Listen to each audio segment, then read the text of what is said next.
Omugalo guno naye baba. Omuntu agenze gye China afuna ku sente zikingo tindolo. Tindolo.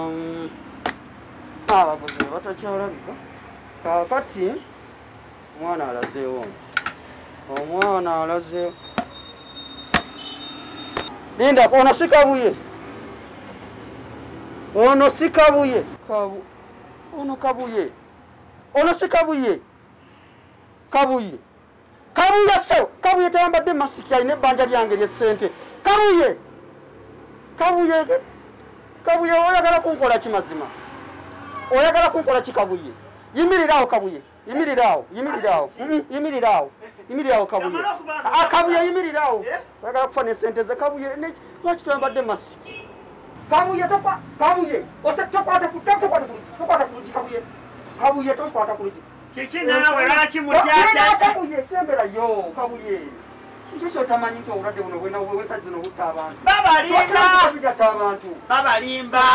Kabuye. Senfuma wuliriza. Sompulirize. Senfuma singa obulwadde bwaliyo nga bwe mugamba nti obulwadde bwekiride. Singa nze nafadda nze maze okisipirisa mbala masiki ate ongamba mbuno. Kabuye tosanyisa bulwadde buno. Jjajja Kigundi wali waggulu wa Muzambi. Yafudde obulwadde bwa COVID. Senga ona Kamadde. Yafudde obulwadde bwa COVID. Era tokkiriza nti obulwadde bwamuse. Kabuye oli mugazigezi wakufana ng'olina n'essente zange. Kabuye era akufa n'essente zange. Ebbanja lyo ngenda ddi. Kabuye yambala masiki. Saagala ofune n'essente zange Kabuye. Yambala masiki. Ngenda sasanya obulwadde wano. Kabuye jakufa obulwadde bwa COVID nga n'ogende n'essente zange. Sente ki? Sente zange zekubanja. Kabuye era akufa n'essente zange. Yambala masiki Kabuye. Yambala masiki.